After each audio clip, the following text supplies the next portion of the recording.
DeSanto Propane is 4 generations strong as a trustworthy family-owned business with unmatched customer service. Go online at DeSantoPropane.com for more info or call toll-free at 1-800-752-4574. Since 1937, the difference has been DeSanto Propane.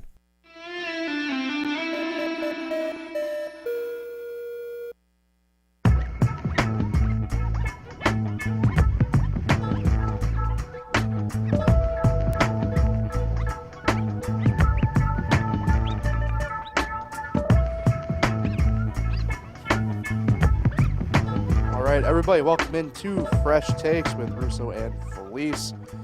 Paul Russo, and alongside me, as always, Nick Felice. Nick, time of another change of the season, as I call it. It's cold again. Yeah. That's not quite what I mean. Football over. Yeah. And I know some people call it the entry into the dark times because it's basketball and hockey, but baseball's firing up, NASCAR's firing up, so we got a lot to talk about. But we'll recap the Super Bowl first. But good to see you. Been a couple of days. Last time I saw you, we were wondering why Mecole Hardman said he blacked out in a very big moment. Yes. Happy Valentine's Day. Happy Pitchers and Catchers Report. Luckily, as a sports junkie like we are, you never have an off season. No. Some people who are just diehard football fans, this is a terrible time for them. Got a long stretch to the Sunday football again. Right. But the great thing about being a sports junkie is it just keeps going. Yeah. Next sport's up, takes center stage, and that right now is basketball and hockey. So eventually, let's get into that recap though first. Super Bowl Chiefs coming away in overtime. The second longest, seventh longest, some sort of longest game in NFL history, period. Pretty much went to the depths of overtime in order to get it done. Let's start, though, here. The Chiefs, as we kind of talked a little bit about last week, I said it on here, the AFC had the opportunity to knock them down, and they didn't.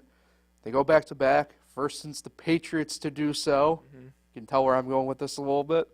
And I think the worry that fans had of, is this dynasty either in the making or already happening? We are now, no matter what, we're in the house of it. There's no other way around it. Patrick Mahomes and the Chiefs have officially taken that threshold from the Brady and Patriots era. And I don't have a problem firmly supplanting and saying we are within the Chiefs and Mahomes era of the NFL. You can even go 3 people deep. It could be the Mahomes, Reed, Kelsey era compared to the Brady. I know Gronk wasn't there for all of them, but Brady, Gronk, and Belichick. Yeah. Very similar teams. Always went to the conference championship game. Right. Won a bunch of Super Bowls.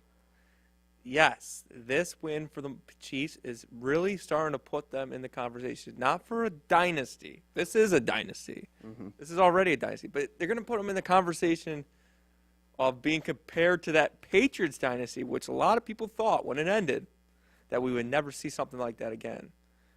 And little do we know, only took a couple of years, we got it again with the Chiefs. So, it's a dynasty. And it's crazy that they won the championship this year because some people were saying this Chiefs team's just not good. We've said it a bunch of times on this show throughout the season. This team's just not good. But we've also mentioned throughout this playoff run, this is a defensive-led Chiefs team. Yes, when it came down to it, Patrick Mahomes showed up and he got the Super Bowl ring. He got his 3rd MVP. But if they don't have this defense, now Steve Spagnuolo, defensive coordinator for the Chiefs, is now a 4-time defensive corner Super Bowl champion. Not too many defensive corners go to Super Bowls that many times. And for him to win it 4 times is pretty special. This was a Chiefs defense that will be remembered, obviously, by Patrick Mahomes' 3rd title. But this whole season was about this defense, and they showed up when it mattered. They've been showing up all season long. And, it sucks. On the flip side of that, it's the Niners. Still haven't won a Super Bowl since the 90s. Uh, 90s? yeah. Yeah.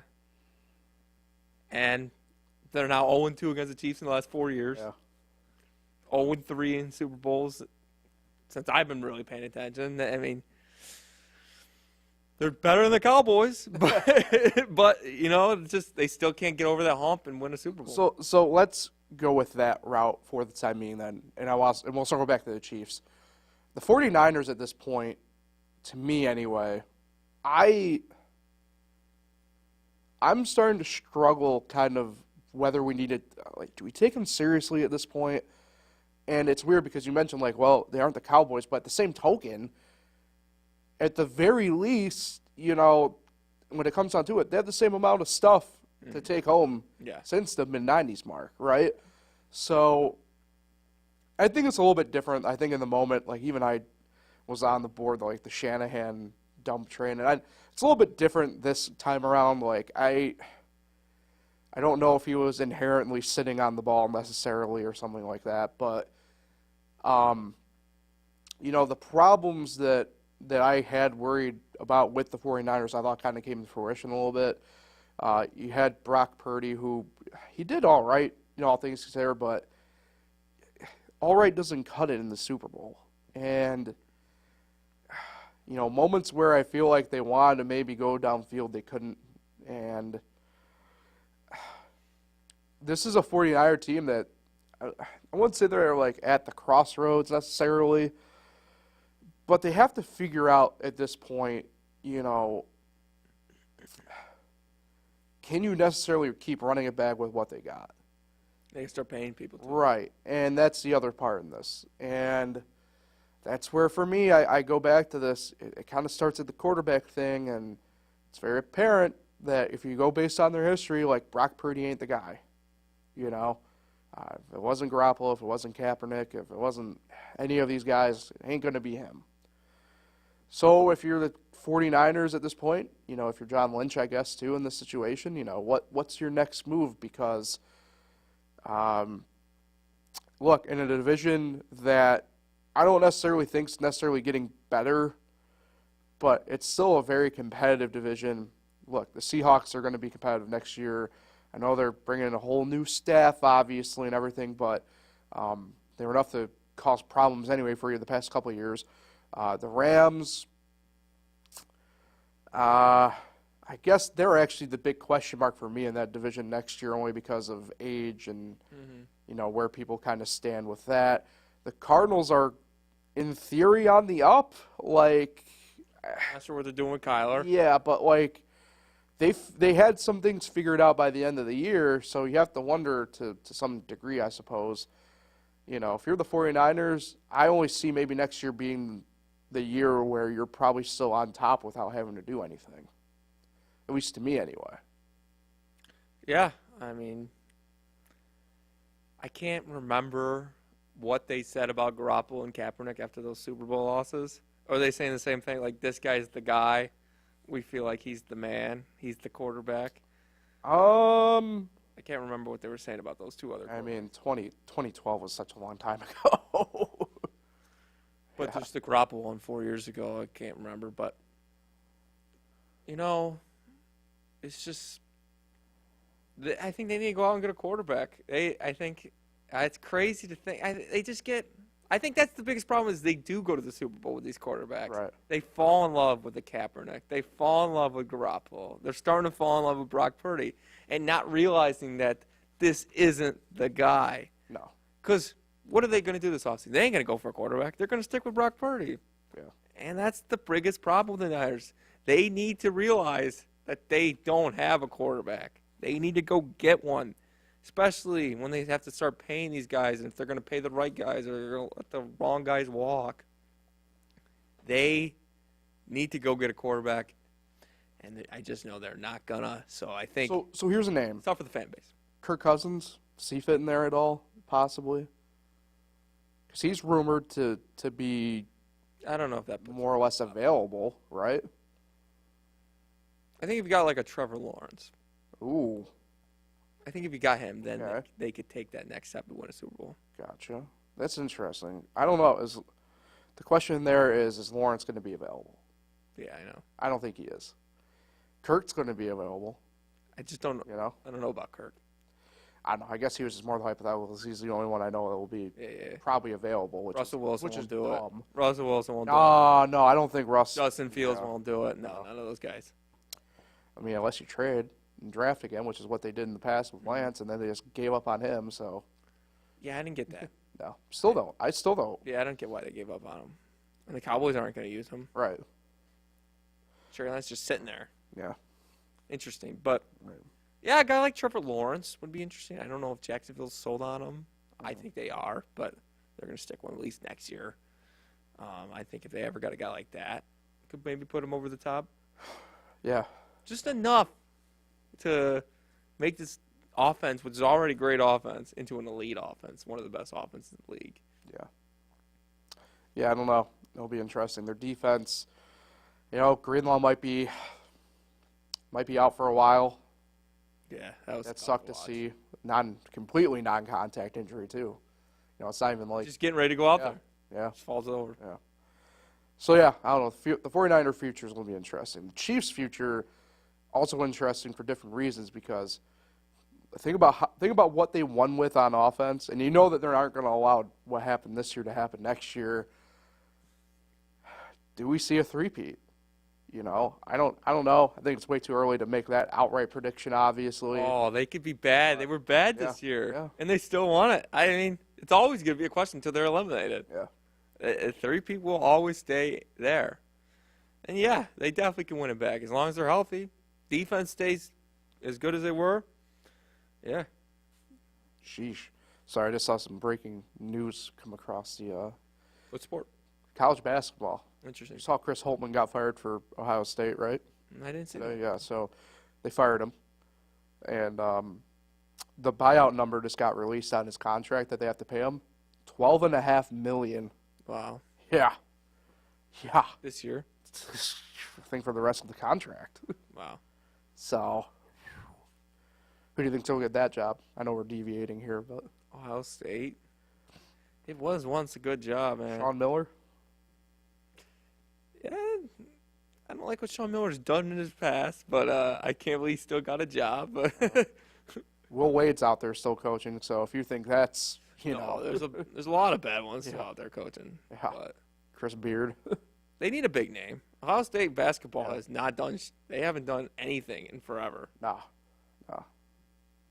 Who knows? That remains to be seen. 12.5 for Holtman to be bought out. Yeah. Makes you wonder what that Juwan Howard buyout might be. That's coming soon, too. Up in Ann Arbor. All right, let's get back to it with the Chiefs. Sorry, one of those things that phone was going crazy there. We've talked enough about the game, but thoughts on the season? Well, was it a good season? Well, was it a good season? You're the backup quarterback once again. I've said this for the past few years, and I do kind of feel it this way again. I don't know if it was actually like a good season. No. It was some bad games. There was a lot of bad football. A lot of bad. Tom Brady's right, It just seems like it gets not like worse and worse, but we've been on this trajectory for a good bit now. I don't know.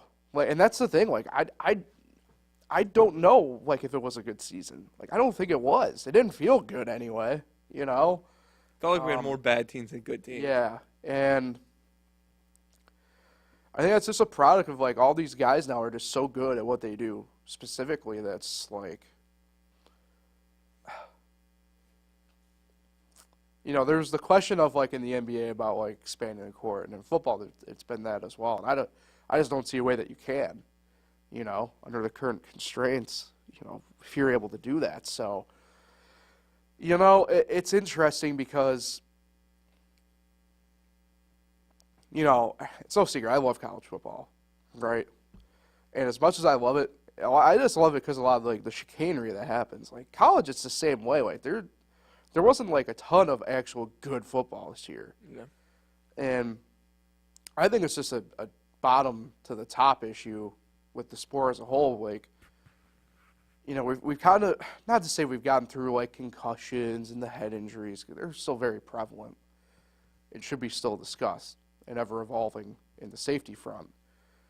But, like, we got through that, and now, you know, the discussion is a lot about the lower part of the body, right? Your legs and stuff like that because of this great turf versus natural debate, you know, and stuff like that. And part of me makes me wonder, too, and I know this maybe isn't the exact question you prompted to me, is how much of the ingestion we take as fans from other sources about football affect our vision. Because for me, like, I'm not a big Pat McAfee guy, for example. And a lot of discussion, obviously, around him this year with, like, Aaron Rodgers, a guy who I can't stand. Like, how much of stuff like that is actually weighing the opinion of people when you ask the question of, like, what you think of the season this year? And I do think maybe that clouds it a little bit. Like, I think it does it with me as well, to a degree. You know, I don't think it was as bad a season as we've had, in all honesty, the past couple of years. But I definitely don't think it was good. Yeah. You know what I mean? Like, I still sit back and I think about, and I guess this is going to be a little bit of old man yells at cloud type thing, but I think back, you know, like 10, 12 years ago when you had both Mannings and Brady's and stuff like that, and they were all still playing, but, like, it just felt like the quality was better back then. For whatever reason, like, you know, I don't know if it was still, you know, you could get hit, but there were still, like, penalties for, you know, stuff above the shoulders and stuff like that or whatever. I don't know, but it just felt like the quality back then was just better. And, again, maybe that's just the combination of, like, everything I kind of just brought up where it was just a little bit less of everything and you left a little bit more because I'm sure, like, the games back then, there was probably a lot that were miserably bad. Like, I'm sure there was. It's just that, you know, my brain struggles to remember because, like, even, like, the bad games. I remember the first ever NFL game I went to was a Jaguars at Bills game in 2013 in December. And it was a freaking blizzard at this game. And it was miserably bad, like, awful football. And yet, for whatever reason, it just sticks out as, like, a dumb, fun memory for me for the most part, outside of seeing a guy pee in a sink. But, like, think about it. Like, the football there was just bad. You know it was going to be bad in good conditions because who the hell knows who was – I can't remember who was quarterbacking for Jacksonville at that time, but I know who was quarterbacking for Buffalo, E.J. Manuel, who, like, I still have stock in E.J. Manuel, but, like, those teams for the Bills were bad. Like, they were bad. Yep. And they were playing bad football, you know. So – I don't know. Maybe it's just a thing where we just get older and more cognizant of it, where it's like, God, this is bad. We can just kind of move on because life is life and football is football. Yeah, I agree with you. There's a lot of bad football. I mean, Tampa Bay clinched the division in the last week of the regular season. Yeah, winning 9-0. With a 9-8 record. Yeah, with a 9-8 record. Like, this is supposed to be your big win. 9-0 was the final score. Yeah, terrible. And you're like, oh, my God, I'm scared of that team. And they end up winning a playoff game. Yeah. And could have – they really took the Lions to the wire. Probably should have had that game, too, yeah. Yeah. I mean, it's just – it's – you notice it really in college basketball, but a lot of sports, and we saw with the Diamondbacks. Probably the wrong sport. I'll disagree with you on college basketball, but – I wasn't done with my statement yet. Do you know what I was going to say? No. I said – it's getting more and more in these sports. If you just get in the playoffs, you can have a shot to win the championship. Sure. Obviously, college basketball, you're noticing that a lot. But baseball, you saw with the Diamondbacks. But is that more so just the money grab element of it, where we just have more teams getting into the playoffs because we expand the pool out than anything else? True. But I'm just saying, hypothetically. You know, the teams are getting so much more even is what I'm trying to say. Right. It's not like, look at the Chiefs. I mean, they won the Super Bowl this year. They were definitely not the best team this year in the regular season. I mean, it was probably the Ravens and the Niners. But they still won the championship. That's all that people remember is winning the championship. So, I don't know. Teams are getting even. I don't know if they're getting worse. The teams are getting worse or they're getting better. But right. The games in football were not great this year. And it was like the halftime show. It was just, average. Yeah, you know what? I know you didn't want to talk about the Super Bowl, but that's the one thing we haven't talked about it yet.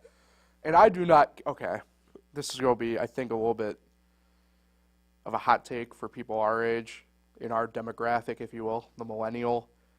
I wasn't a fan overall Halftime show. of the halftime show. Look, if you were here last week. Better than the commercials, maybe. Well, I have a different take about the commercials. You liked it. That we can, no. We'll circle back to the commercial thing here in a second. If you were here last week, obviously you know I even outright said, like, I don't know if I could name an Usher song, to be fair. Mm-hmm. I don't know, and I think maybe part of it was, like, even though, like, I knew, like, going in, like, they're starting to target our demographic on these halftime shows, right, where, you know, 10, 12 years ago, it was kind of our parents, they were kind of targeting a little bit more still, right, your Who's, your Tom Petty's, your Prince's, your, you know, go on and on a little bit there. You know, I guess going back a little bit to, like, the Bruno Mars, to the Weeknd, Rihanna last year, see this year with Usher, maybe a little bit to a degree with the LA Super Show, as I call it, in 21, but, or 22, apologize, kind of crazy to think about that. It's one of those things where it makes you wonder a little bit, like, was Usher actually all that good? And he's a good musician, a good artist, but just I didn't think he performed well. A lot of guest stars. Yeah. Again, I've said this to a couple people. I'm a sucker for live piano, so I was loving the Alicia Keys stuff until she was out of tune and out of note singing. But it's whatever. And then obviously Ludacris and Lil Jon there at the end. But yeah, I just was not impressed with the halftime show, to put it that way. Yeah, it was all right. I mean, I'm not the hugest Usher fan either, but it's not the worst. I mean, it's better than Maroon 5 Travis Scott one. That one was bad. Yeah. Like bad. Yeah. About Lady Gaga jumping through the roof. Oh, Lady Gaga's my favorite. Really? That's my favorite halftime. My favorite halftime, and I think it's a bit of a hot take one, I like The Weeknd. That was a good one. I really did like The Weeknd, and I know it was tough because of the COVID year. That was 21, but, like, I thought he did pretty good. I liked it. I mean, I know apparently I'm in the very minority of that from the way it sounded. So Yeah, it was a tough COVID year. But Lady Gaga was my favorite. I did like the LA Super Show as well, but here nor there.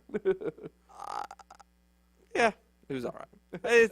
Usher and that one, they're about the same. All right, so before we move on, you did bring up the commercials. My hot take about the Super Bowl commercials is this. I've realized this over the course of the past couple of years. I don't necessarily think the commercials have jumped the shark. The Super Bowl commercial ideas jumped the shark. I just think people's expectations are so to a point with these that in such a viral era that, like, they just can't recognize, like, at least a good commercial when they see it at this point kind of deal. Like, I didn't think the commercials were bad. I also didn't think they were, like, great, but I didn't think they were bad. Like, and also, when you talk about specific ones, like, say, like, the Temu ones where people are like, those are weird, those are bad, blah, blah, blah. It doesn't matter. You're doing them the exact thing they want you to do and talk about it. Like, so, I don't know. I just think for me, the commercial thing, like, you could release a really good one no matter the time of year now, and it's going to be a hit because, like, just the way the internet is and stuff like that. So, I still haven't seen the roster. I mean, the scoop there it is wasn't even a technical Super Bowl commercial that year. I think they released it like a month before. And it just got viral because they just had a longer version during the Super Bowl of it. Like, that happens a lot. Yeah, so I think people about the commercial thing need to calm down. The trailer ones are good. Yeah, I was going to say, I thought the best ones were the movie trailers this year. And I don't know if that's just me and you and Matt being movie buffs, and we just kind of look forward to those because we know they're going to be coming and everything like that. But yeah, I mean, I don't know. It's I don't think strange. Again, I think they fall into the same category. Like, I go back and watch, like, the Ford versus Ferrari trailer, and that came out 4 years ago, 5 years ago now. Like, just one of those things where if it's just a quality thing, you look back on it anyway and be like, damn, that was really good, and you kind of keep it moving. So, Yeah, commercials were they're all right. They they've been like a steady pace for the last few years. They've obviously taken a decline, yeah. but there's some good ones, there's some bad ones. Some corny ones, there's always corny ones. So, I mean, I still haven't seen the Ross and Rachel one. I was up peeing or something, missed it. But I did like the Paramount Plus one. Yeah. Well, and that one came out like a week before. Like it started doing the circulation on it. So it's, Hey Arnold, shout out. Right. Yeah, they were all right. I'll just leave it at that. Yeah. All right, let's move on here. Baseball pitchers and catchers report. Obviously, this is not our baseball preview episode by a long shot, but it's always interesting to kind of talk a little bit about pitchers and catchers reporting because we still have a number of really good free agents out there. Blake Snell and Jordan Montgomery are kind of the main two now. I mean, Jorge Soler signed at the quote-unquote 11th hour of spring training, about to start with the Giants a couple days ago at this point. They haven't had a 30-homer guy since 2004 Barry Bonds. Crazy. They haven't had a righty 30-homer guy since 2002 Jeff Kent. Right. That's insane. Yeah. That ballpark is huge. Yeah, I mean, it's not a true hitter's park. Definitely leans on being a pitcher's park, despite the weird Oracle I want to go to so bad in the worst way. But At Royals Park, though, yeah, the renderings of that look awesome. it looks insane. Same with the White Sox ones that got released 2 weeks ago now, I think it is. Did you see those? No, I haven't. Really good. White Definitely Sox? take a look. Yeah. Downtown. Pretty much downtown Chicago. Closer to Cubs? They'd be closer to downtown than the Cubs would be, yeah. Wow. I think technically the White Sox might be closer to downtown than the Cubs anyway, as is. I could be off, though, with that. Don't quote me. Anyway, baseball pitchers and catchers report started last week with the Dodgers and the Padres because they go to Korea for the opening series in Seoul. I believe it's, the 20th and 21st of March or something like that. 6 a.m. Yeah. First pitch? But it's always exciting because you always get to see off the bat the new faces, new places, and stuff like that.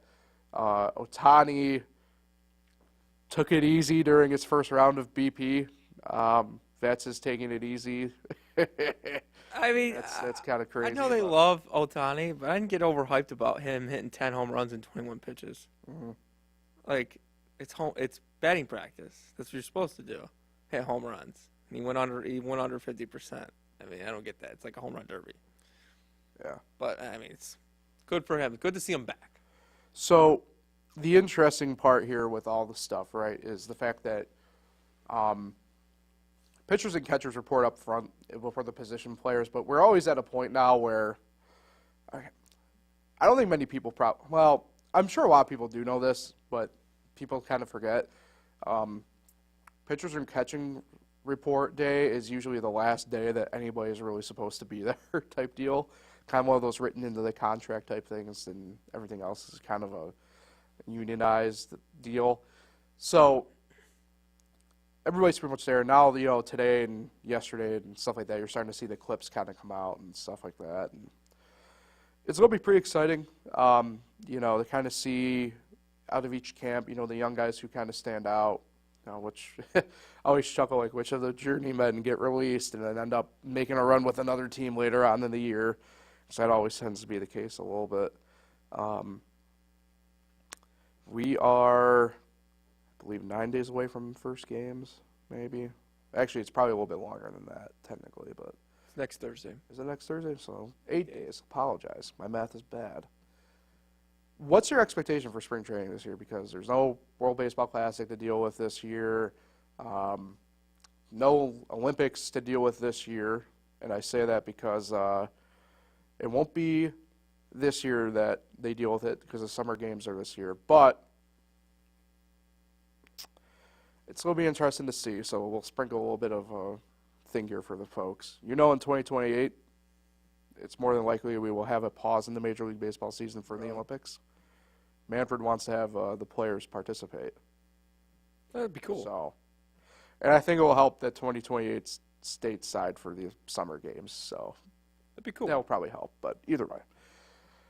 So, expectations for spring training for you for Major League Baseball this year? I will tell you, Olympics only 2 weeks anyway, right? 2 weeks.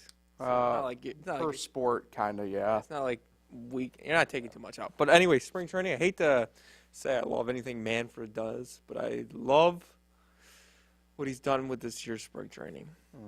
The spring showcase is 1 week. Yep. 3 days, I believe. Yep. And it's every team's top prospects. Yep. A team goes against another team's top prospects, so that will be cool to watch. Hats off, putting the Orioles against the Pirates. I think Paul Skeens versus Jackson Holliday will be must-see TV to kick off that week there, that weekend. So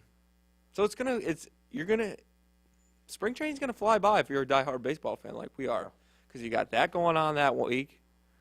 Then you got the Dodgers, Padres playing regular season games the next week, and then it's opening day. So that's the final 3 weeks of spring training right there in a nutshell. So you're talking 2 weeks of games. They also have the college showcase as well this weekend that they do out in Arizona. Right. They do. So they have a lot of stuff to keep you interested in the sport as, the spring training schedule. So I like, drags on. an underrated part of spring training, too, that you kind of alluded to, but not fully, is the fact that this is really when you get a lot of, like, players being, I'd say, more open, during the games. Like, when you get the broadcast, like, players are always usually a little bit more, I don't want to say, like, more loose, but they're more willing to kind of just talk about different stuff, like, mid-game. Like, we had the pre-pandemic, the Freddie Freeman pickle incident. There's Win Boys on that one. I have the shirt of that, actually, funnily enough. So it's always cool. It's always interesting to kind of see what happens. I think the Padres-Dodgers got a really weird schedule. Yeah. I saw the Padres schedule. I don't know about the Dodgers, but the Padres, they play 2 weeks of spring training, and then it's over. They're done in Arizona. Then they go to Korea for a week. Right. They play 2 exhibition Korean games.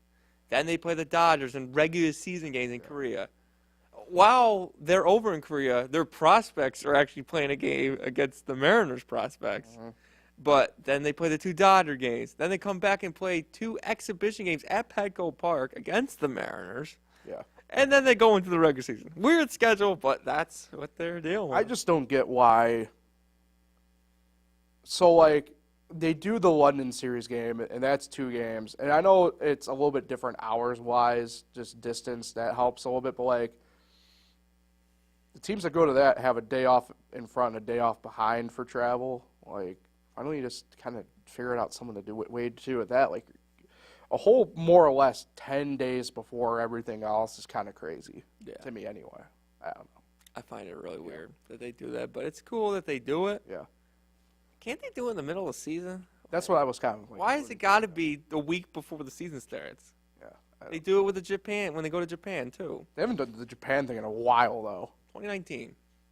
Pre-pandemic, right? But that's what I'm saying. It's been, Ichiro. and even then, there was a pretty sizable gap from that Japan series back to It was. the one prior to that. That was cool. That one in 2019 with Yeah. Ichiro. That was his last games. Wish he got a hit. Yeah. Well, No, looking forward to it. Always. do. Pitcher and catcher report is just it's just a reason to get excited about baseball. It doesn't really mean anything to us as a fan, but it'd be something if we lived down there in Florida and Arizona. That'd be pretty cool. Yeah, I mean, I remember going to spring training at the Yankees complex when we would go on vacation down in Tampa, and Florida's a little bit not tougher, but Florida's way more of an interesting beast because the sites are just more spread out through the state, even though they're kind of all like the spots are kind of blocked together. Like the Tampa Bay area, there's a handful. The East Coast along closer to Miami has a few. There's a couple more spread out. Like, I guess it depends where you want to classify Bradenton.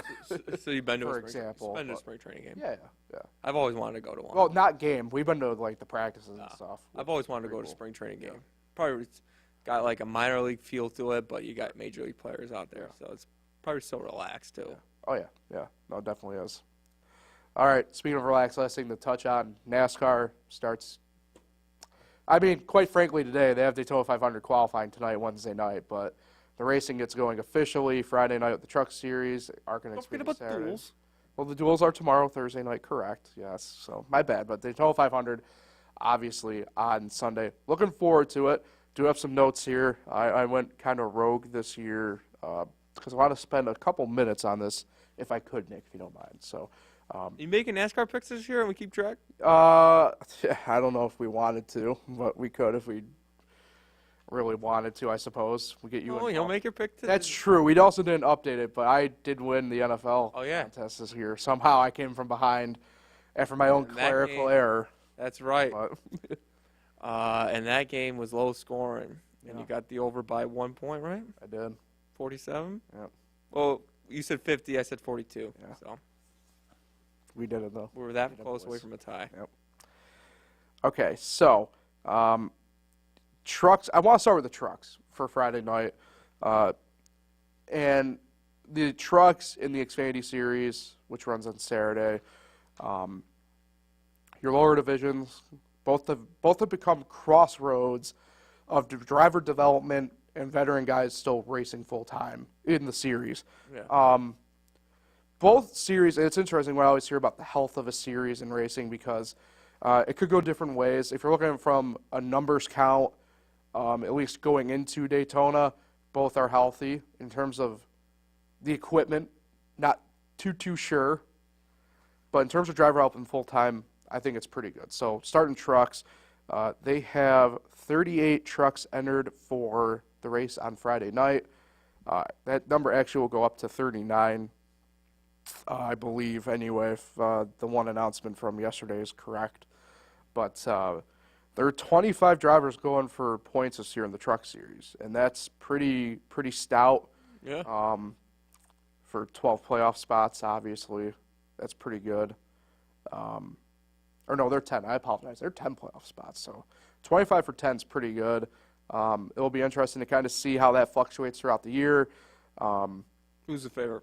Yeah, it's interesting this year. I don't know if I can pinpoint an exact favorite in the trucks this year. And I always say that because of the way last year kind of played out. I think it's going to be similar to this year. If you asked me last year going into the playoffs, the favorite was Corey Haim. Just killed it in the regular season. And playoffs came around and through some of his own faults, some not of his own fault, just kind of laid an egg and didn't produce in the championship race. In fact, he struggled round and round, it felt like. So it'll be interesting. I think this is a little bit of like a homerish pick for me. I believe Ty Majeski wins the championship this year driving for Thor Sport.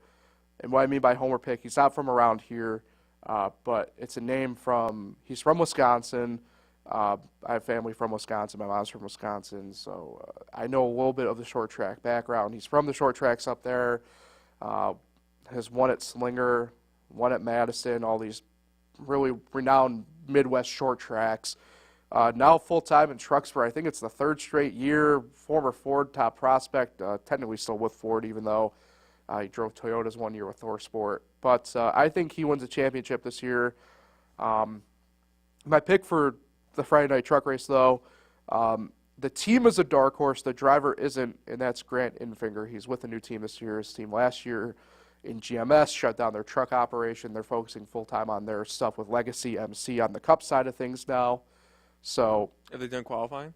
no, qualifying will be Friday for them. No, I think qualifying for them is actually tomorrow. Either way. The team he's with now, CR7 Motorsports, they bought a bunch of the old GMS equipment.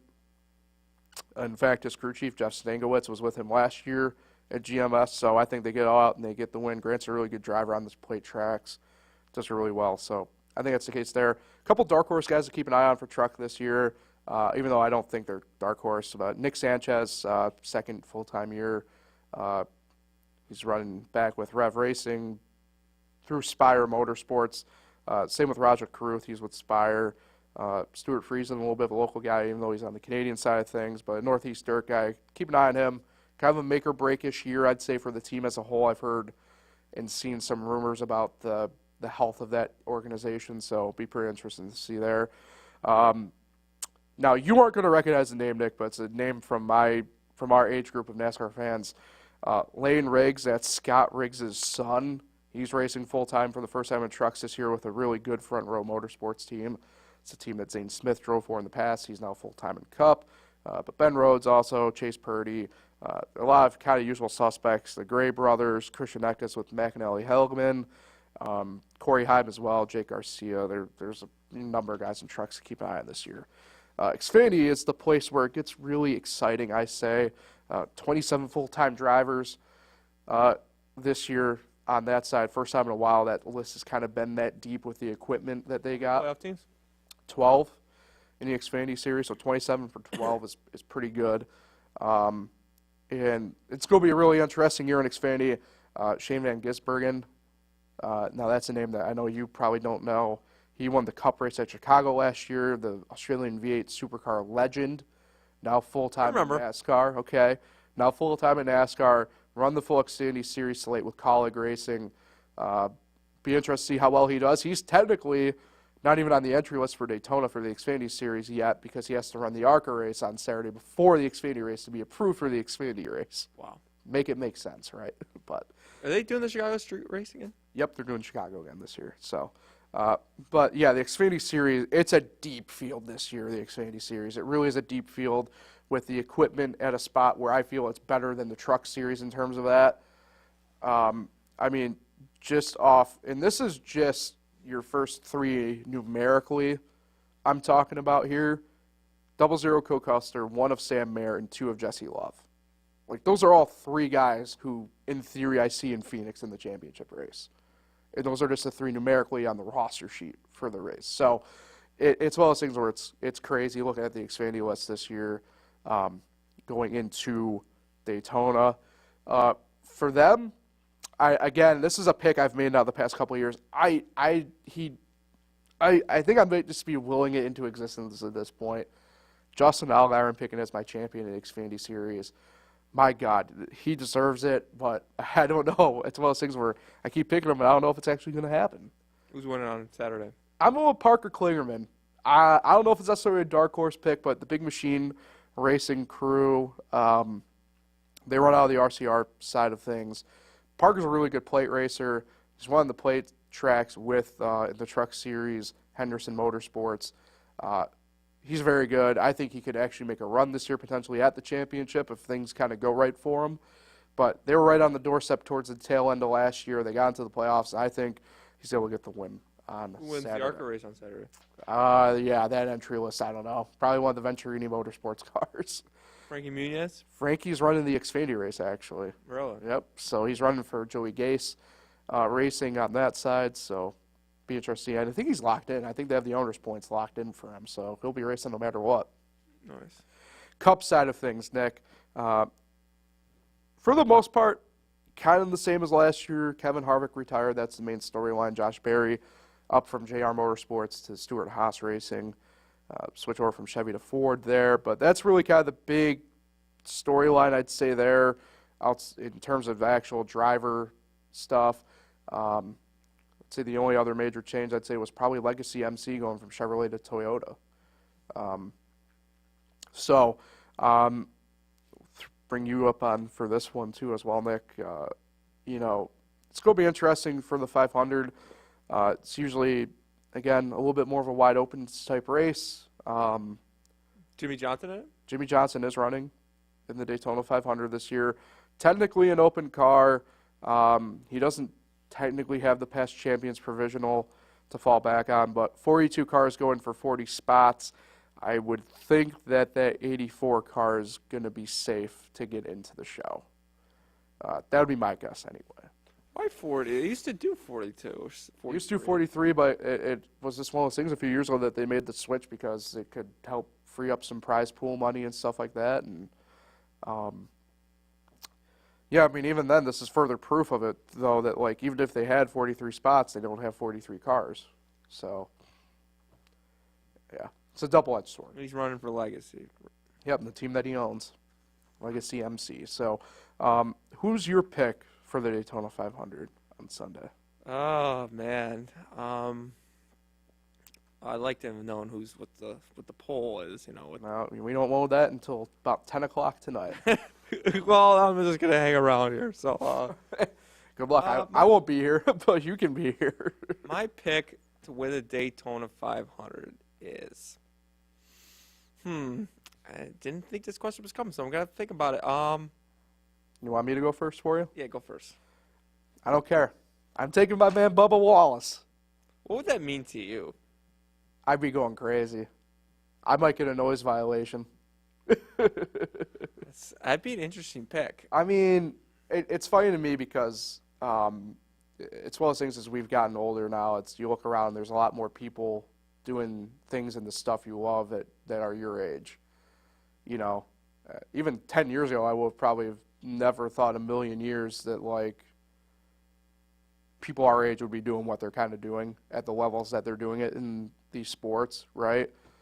But, yeah, for me, following a guy like Bubba, Ryan Blaney as well at this point, Chase Elliott, the guys who, when I looked up at a screen in college and seeing that, I'm 19 in college and they're 19 and they're running the Xfinity Series together at the time, and then you do more research on it. I was like, oh, there's a lot of similar interests, and you feel similarly about, our friend group is a lot like their friend group, and it's kind of like, damn, like that's actually kind of cool in a way.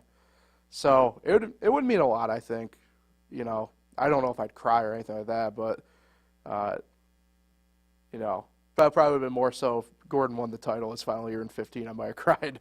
I don't know about now, but it would definitely be a pretty awesome moment. I mean, I remember when Bubba got like his first win, for example. I like, damn, like that was like, all right. He's getting better and better too. Best year was last year, even though he didn't have a win. So him and Tyler Reddick. Yeah. Expecting a big race, but I'm gonna go with Joey Logano. Oh, you're going with Logano. Okay. But to win the points championship this year, Yeah. to win the points championship, I'm gonna go with a local guy. Won the Watkins race last year, William Byron. He's not at all local. His crew chief is local. From Rudy? Where's Rudy Frugal from? Livonia. Is he really? Yeah. I don't know if I knew that. Livonia, New York. How about it? Bulldogs. Yep. Yeah, that's the local part. But William Byron's going to win the championship this year. All right. I'm really starting to become a Chase Elliott fan now. Really? Mm-hmm. I think that's my guy. Interesting. Carl Edwards is gone, so I got to pick. So, I'll say it on air. I bet you Carl Edwards runs a race or two this year at the Cup Series. I'd love to see it. I'm willing to put money on it, being the betting man that I am. I think Kyle Busch, Brad Keselowski could be on the way out. I haven't heard much about them lately, but What do you mean? no, they don't win much. Kyle won a couple races last year. Yeah, but he's supposed to be like one of the best drivers, but he's just not anymore. Okay. My driver, I don't like Kyle Busch my anyway. driver champion pick, by the way, and for the NASCAR people, this will definitely piss them off. I'm on Denny Hamlin. I think it finally happens this year. And I used to not really be a Denny guy. Obviously, he owns a team that Bubba drives for, so I've come more around to him. And, I don't know what. I kind of like the fact that he, unlike some other drivers who are, in fact, heels of the sport, who don't enjoy the heel thing, it seems like he actually enjoys and leans into it. And I'm upset that he retired it, but the fact that I loved when he got out of the car the couple times he's won at Bristol and the Coliseum. I beat your favorite driver. Which one? All of them. That's just such a badass thing to just kind of say. I like his pizza reviews. Pizza reviews. Yeah, you ever watch Denny Hamlin on Instagram? He does pizza reviews like Dave Portnoy on Barstool. Well, give him a click once. I don't think I follow Denny on Instagram. Now that I'm thinking about it. I think I've seen a couple. Probably should. But it's hard to go against Kyle Larson though. Yeah. He's one of the best in the game. We'll see about that. We'll see about how long. Defending champ? Ryan Blaney. Ryan Blaney. YRB. Yeah, I don't know if he can win it again. Wow. No faith in Menards, huh? I don't know. Martin Truex, he's getting old. Yep. We'll see. We definitely will. So that will do for Fresh Takes then today. we will be back again next Wednesday. We'll do this all over again. We'll preview We're getting- extensively Atlanta race weekend. No. But we'll be through the NBA All-Star break. We'll talk about that. The NHL trade deadline also is lingering at this point, so if there's anything major that happens there, we'll probably touch on that as well. Selection Sunday ain't that far behind. Selection Sunday is still pretty much a month away for all intents and purposes. So don't know what we'll talk about really next week, but I'm sure we'll come up with something. Tiger maybe wins a Maybe tournament. Tiger, yeah, sure, why not? Who are you shouting out today, Nick? Valentine's Day. It's also my friend Marquise Patterson. Okay, I didn't know where you were going, admittedly, with that off the bat, the way you teed it up. I'm like, is there somebody I don't know about? Well, Valentine's Day is their birthday. Marquise Patterson, Q. Happy birthday, Q. Also, double shout out. My cousin Nick Corsani's birthday is today as well. Oh, wow. So shout out Nick. Happy birthdays to the fellas. Valentine's Day birthday. I don't know about that. Welcome into the Paul Russo History Hour about St. Valentine's Day. No, won't do that to the folks. But what I will do is remind you to stick around for next Wednesday. Like, share, subscribe, all the fun stuff. We'll talk with everybody then. Enjoy the week, everybody.